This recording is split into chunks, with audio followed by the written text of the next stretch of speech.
Siap. Siap.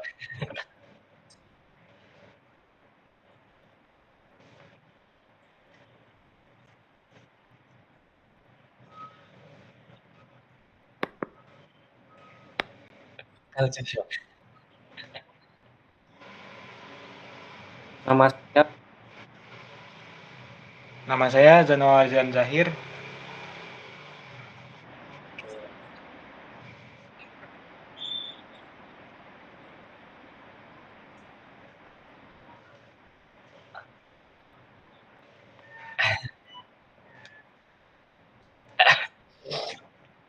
Oh, oke, ya baik, terima kasih. Assalamualaikum warahmatullahi wabarakatuh. Selamat siang teman-teman semua. Terima kasih banyak, untuk kesempatannya.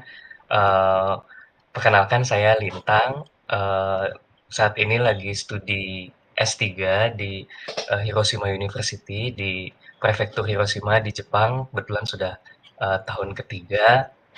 3 terus apa lagi ya? Kalau untuk pekerjaan mungkin ya masih full time student ya. Ini mungkin saya agak informal nggak apa-apa ya? Nggak apa-apa. Ya, saya dulu sempat ngajar di UI sebenarnya, jadi Oh, dosen di jadi Fakultas Ilmu Komputer, dulu ngajar S1 biasanya. Tapi sekarang masih off dulu karena, masih harus full time fokus, studi saya S3 di sini, gitu. Ya, ya, terima kasih.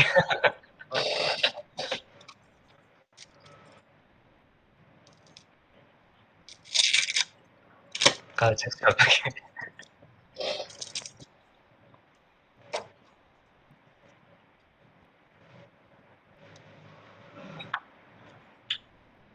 Mmm,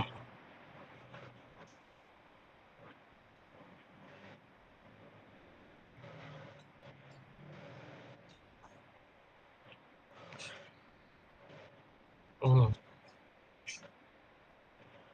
mhm,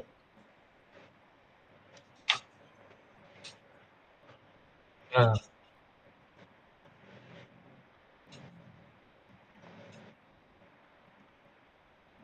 hmm,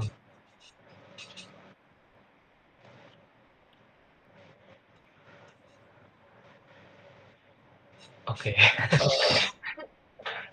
Kayaknya saya merasakan tiap hari itu ya, Kak. Lanjut lanjut, Mas.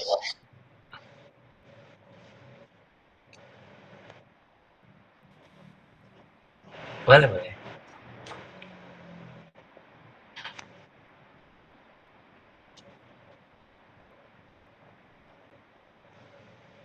Perbedaan ya. Kalau berbeda jelas berbeda ya. Orang Jepang kan mungkin, sama sebenarnya kayak orang Indonesia. Kalau maksudnya setiap orang kan beda-beda ya karakternya gitu ya. Tapi kalau dari segi, eee, ya kalau bahasa jelas beda ya. Cara menyampaikan sesuatu, cara menolak sesuatu itu jelas beda banget sih kalau orang Jepang. Kalau yang saya alami ya, di Hiroshima khususnya karena, saya nggak bisa menggeneralisir ke semua orang Jepang juga gitu ya. Kalau orang Hiroshima itu, eee, apa ya, yang kalau yang muda-muda itu lebih tertutup ya, mungkin kita agak sulit untuk jadi teman yang dekat gitu ya dengan orang Jepang, apalagi kita orang asing gitu ya. Tapi kalau dengan yang sudah berusia lanjut gitu ya, biasanya mereka lebih terbuka ngajak ngobrol gitu. Terus kalau apalagi yang berbeda ya, eee, ada kecenderungan kebanyakan orang Jepang itu individualistis kalau yang saya lihat gitu ya. Jadi, mungkin nyapa pun juga nggak nyapa gitu, kecuali udah kenal banget gitu. iya, Beda iya. dengan orang Indonesia mungkin kalau di Jakarta aja gitu ya mungkin ya, kita masih, bilang permisi, monggo itu masih ada lah gitu ya, walaupun nggak semua juga kan, ada juga individualisnya saya rasa di Jakarta gitu, banyak juga gitu. Tapi kalau di Jepang, eee, cenderung orang-orang itu lebih individualistis, itu sih yang, saya rasain sih di sini. Tapi ada tapinya, individualistis di sini tuh tidak selalu negatif gitu, karena walaupun mereka kesannya kayak sabodo teuing gitu atau masa bodoh gitu, tapi Iya, sebenarnya iya, sih iya. orang Jepang itu individualistik itu, bukan hal yang negatif seperti itu gitu, tapi lebih ke saya tidak ingin merepotkan orang lain dan saya juga berharap orang lain tidak merepotkan saya, lebih ke situ sih sebenarnya. Jadi mereka tuh menghargai personal space gitu. Kalau orang Jepang tuh itu dia kayak apa istilahnya, ada bahasa Jepangnya, istilahnya tuh saya lupa ya, tapi dia menghargai personal space, benar-benar menghargai sekali gitu, privasi dan personal space itu. Jadi Eee, nggak ada itu ceritanya kayak misalnya misal pun kita udah temen aja gitu ya ke orang Jepang ya, mereka kayak di WA misalnya, tapi mereka nggak pakai WA sih biasanya di sini pakai Line, nggak akan kayak ping gitu atau ngirim itu nggak bakal ada orang Jepang kayak begitu. Mereka itu kalau membalas pesan kita itu biasanya, yang saya rasakan ya, mungkin nggak semua orang Jepang ya, itu agak lama, kayak baru dibalas mungkin jam 12 malam atau besoknya gitu. Tapi dia kayak menata dulu gitu, kalimat di pesannya itu dengan kayaknya sebaik mungkin untuk menghindari kita tersinggung gitu. Karena salah satu budaya Jepang yang saya tahu itu, mereka itu sangat menghindari berkonflik dengan orang lain gitu. Jadi, sangat menjaga perasaan orang lain gitu, orang Jepang itu. Oke, Itu oke. sih yang saya alami ya, tapi ya. Iya, iya. Mungkin nggak semua orang Jepang kayak gitu, tapi yang sejauh ini saya perhatikan sih seperti itu. Itu bedanya mungkin ya, orang Indonesia yang lebih direct mungkin ya, beberapa ya. Kayak kalau nggak sependapat atau apa kan langsung aja ngomong, "Oh kayaknya nggak gini deh, gini gini gini," gitu kan kalau misalnya kita ngobrol ya. Tapi kalau orang Jepang tuh biasanya dia nggak akan bilang no gitu, I disagree tuh nggak bakal ngomong gitu orang Jepang.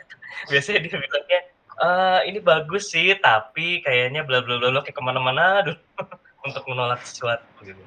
Itu orang Jepang tuh kayak gitu yang saya perhatikan. Nah, itu sih bedanya. Oh gitu? Oh gitu? Oh iya iya, paham paham paham.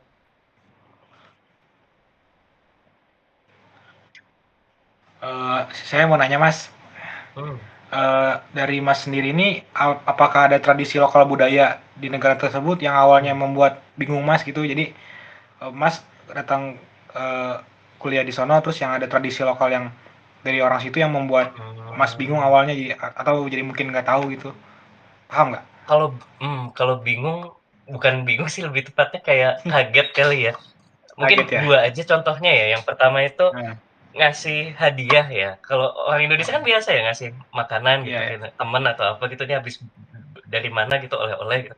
Kalau orang Jepang, hadiah itu kayak suatu penghormatan yang luar biasa yang dia harus kayak bales akan ngasih hadiah ke kita yang dengan jumlah yang lebih atau sama gitu di hari kemudian gitu loh. Kayak ketika orang Jepang dikasih hadiah tuh dia kayak ada punya perasaan, "Oh, saya harus ngasih hadiah lagi berarti ke dia," gitu. Kayak balas budi Iya, gitu, budaya balas iya, budi kalau iya. di Jepang mungkin ya. Kalau kita kan biasa aja ya dapet Iya, iya. ngasih orang gitu, kita nggak berharap dikasih lagi. Saya pernah itu Iya. ngasih orang Jepang oleh-oleh waktu pulang dari Indonesia kan gitu. Nggak lama kapan dikasih balik saya kaget, dalam hal apa ya, dalam rangka apa kok jadi ngasih ke saya gitu, Siap, padahal dia siap. nggak ke mana-mana gitu.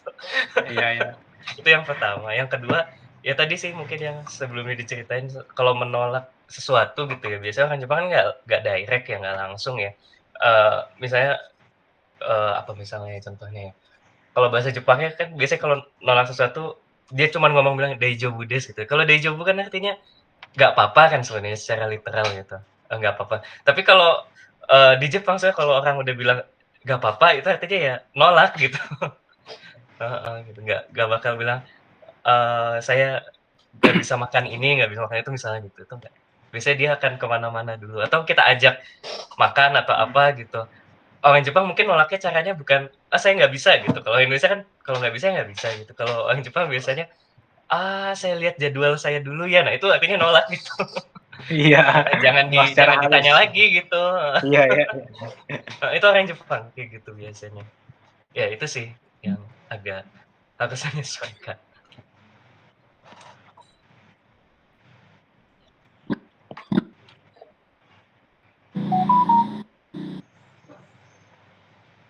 Sebagai alam Suaranya nggak masuk ya? Sorry sorry. Iya, heeh. Saya ada list-nya sih ya, kayak nomor 3 tuh saya yang pengalaman ya? Mungkin saya bisa bantu Mas ya, Boleh boleh, kan iya. Bang Silakan. Mas, jadi biar cepat juga. Pertanyaannya ini Mas ya, bagaimana pengalaman Mas yang dirasakan dengan aturan sosial atau tata krama yang berbeda dari negara tersebut? Jadi kan setiap negara kan punya tata krama atau peraturan berbeda. Ya, jadi mungkin peraturan di Jepang gimana dengan Indonesia atau sama atau bedanya gimana Mas? Kalau pengalaman kayaknya lebih pusing ngikutin di Jepang sih ya, karena Iya. negara Jepang itu kan orang-orang Jepang sih lebih tepatnya ya, juga sangat taat aturan ya, jadi dan sangat prosedur itu bener-bener diikutin gitu ya. Jadi kayak, sebagai orang Indonesia yang misalnya kalau mungkin kita kalau janjian dengan orang suka ngaret, nggak tepat waktu ya. Biasanya orang Jepang nggak suka dengan hal-hal yang kayak gitu, gitu. Jadi, kayak misalnya, kalau prosedur udah A, B, C gitu ya, harus diikuti A, B, C gitu, itu sih. Sama kalau tata krama, orang Jepang kan sebenarnya ramah ya sebenarnya kalau, Iya. pada dasarnya gitu ya. Nah, makanya kalau kita ngomong sama orang Jepang juga ya sebaiknya kita juga menunjukkan keramahan yang sama gitu dengan mereka gitu. Karena biasanya orang Jepang kalau nggak suka sesuatu gitu ya, dia nggak akan ngomong langsung gitu, tapi dia ngomong di belakang. Gitu sih. Tapi orang Jepang tuh pada dasarnya baik dan ramah gitu, cuman memang agak sedikit tertutup karena tadi dia ada prinsip jangan sampai menyakiti orang lain gitu, jangan sampai menyakiti hati orang lain, dan jangan sampai merepotkan orang lain, dan juga sebaliknya jangan sampai orang lain merepotkan dia gitu. Iya. Itu sih paling. Kalau pengalamannya mungkin agak pusing buat menyesuaikan di awal-awal ya, tapi lama-lama ya terbiasa sih, pelan-pelan bisa gitu. Pokoknya jadi orang yang harus taat aturan di sini. Oke, siap. Itu sih. Mungkin bisa lanjut ke pertanyaan berikutnya. Alfi, dari pertanyaan siapa, Alfi? Boleh. Untuk pertanyaan keempat, ada suaranya nggak? Masuk aman suaranya. Ya. Oke. Untuk pertanyaan keempat, apa saja kesulitan yang dialami pada saat menyesuaikan diri dengan negara lain? Kalau kesulitan sebenarnya sih lumayan banyak dulu di awal-awal ya. Pertama soal bahasa ya. Orang Jepang kan bahasa Inggrisnya tidak bagus ya kebanyakan. Jadi mau nggak mau harus kita ngomong Jepang gitu. Saya juga jadi terpaksa belajar bahasa Jepang. Tapi ya alhamdulillah jadi bisa ngomong sih jadinya. Jadi sama sekali bahkan di Hiroshima Daigaku di univ saya ya, itu yang bahkan yang masih muda-muda juga bahasa Inggrisnya kayak terbata-bata gitu. Jadi kita juga agak pusing gitu kalau kita punya kebutuhan, minta dibantu misalnya nelpon apa gitu ya, untuk, ngurus misalnya prosedur apa gitu di kampus misalnya, atau, terkait kependudukan di sini gitu. Itu sama sekali mereka nggak bisa bahasa Inggris gitu. Jadi itu satu ya bahasa ya kesulitan ya. Yang kedua itu ya mungkin yang tadi sempat diceritain ya kayak, watak orang Jepang itu sebenarnya ramah dan, apa namanya ya, kalau kayak menolak sesuatu tidak direct gitu ya. Nah itu yang kadang kita jadi bingung sebenarnya orang ini iya apa enggak gitu. Itu yang kadang jadi bingung sih. Kayak diajak makan gitu, saya cek dulu ya jadwal saya," gitu jawabnya orang Jepangnya ya. Tapi itu artinya kan sebenarnya enggak gitu. Ya, harusnya kita nggak nanya lagi gitu. Jadinya gimana gitu, kok nanti tersinggung orang Jepangnya, kan saya udah bilang ngecek dulu jadwal. Gitu, itu sih paling yang kesulitan-kesulitan kayak gitu. Sama yang ketiga itu kan taat aturan banget ya orang Jepang ya. Jadi mereka juga expect kita itu ngikut mereka gitu. Kayak sedikit saja kita kayak bukan salah sih ya, lebih tepatnya kayak nggak taat aturan misalnya kayak nyebrang jalan gitu. Pernah dulu waktu sholat Id di sini tuh ada beberapa orang, bukan orang Indonesia sih, orang Bangladesh kayaknya. Ini motong jalan nyebrang di zebra cross gitu. Ditelepon polisi sama orang Jepang. Gara-gara ini ada orang asing ini apa namanya nyebrang sembarangan nggak di zebra cross gitu. Ditelepon pihak masjidnya dikasih tahu sama polisi. Suruh apa namanya suruh orang kalau nyebrang di tempatnya gitu. Itu satu. Dulu juga waktu Piala Dunia itu kan waktu Jepang lawan Spanyol kan ramai di sini ya dulu tuh. Iya. Itu juga kan berisik ya beberapa orang tuh ya nonton nobar gitu. Ditelepon polisi juga, didatangi polisi itu disuruh diem gitu. Jadi orang Jepang karena dia juga indirect, dia menggunakan mulut orang lain buat ngasih tahu gitu loh. Yaitu mulut polisi itu. Dia nggak mau berkonflik kan, jadi supaya nggak ribet suruh aja polisi yang ngasih tahu gitu. Tapi segitunya di sini, dikit-dikit telepon polisi kalau ada yang neko-neko gitu. Itu sih paling kesulitan menyesuaikannya gitu. Iya. Mungkin saya pertanyaan selanjutnya yang terakhir ya. Mungkin bisa dari Saudara Alfi, mau pertanyaan terakhir.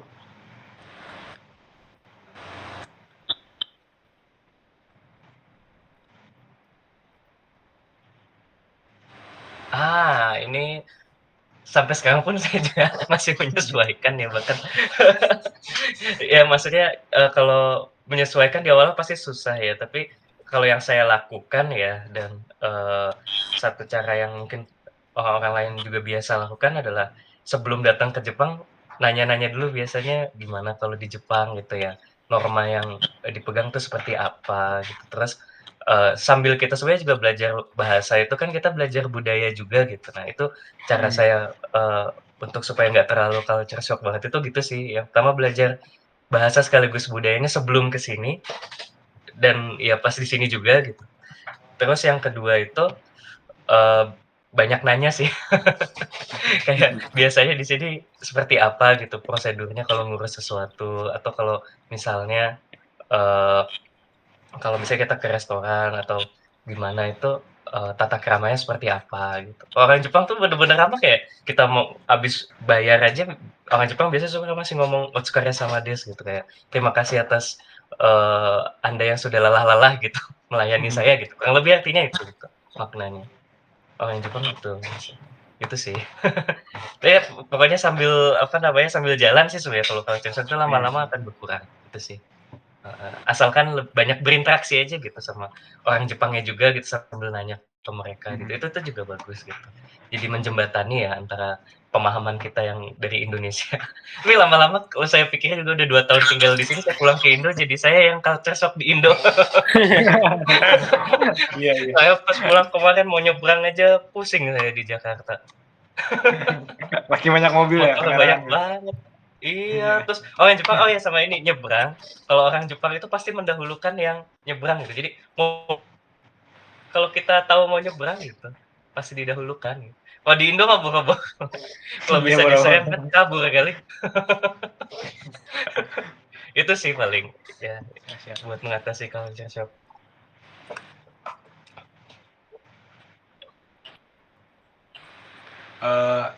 Jadi setelah kita wawancarai Mas Lintang ini, beliau kan merupakan mahasiswa semester S3 yang sedang menempuh studi di Jepang. Jadi culture shock itu di setiap negara-negara beda-beda. Mungkin bagaimana kita beradaptasinya mungkin di negara tersebut. Jadi menyesuaikan diri kita sama kebiasaan di setiap negara tersebut. Oke. Saya terima kasih banyak juga kepada Mas Lintang yang sudah meluangkan waktunya berbagi atau bersharing tentang kultur di Jepang dengan Indonesia. Kami juga sangat-sangat terima kasih banyak banget dan mohon maaf bila mengganggu waktu Mas Lintang di Jepang. Nggak apa-apa, aman-aman. Kebetulan lagi luang juga ini lagi nggak kemana-mana. Jadi kita banyak dapat pelajaran nih dari Mas Lintang yang di Jepang. Saya dan teman-teman sekali lagi mengucapkan terima kasih banyak atas waktunya Mas. Ya, sama-sama. Ya. Oke, itu saja Mas yang dapat kami sampaikan dan ucapkan terima kasih dari kelompok kami. Mungkin teman-teman kami mau ucapin atau ada kata-kata sambutan lain. Mungkin dari Saudara Alfi atau saudara yang lain.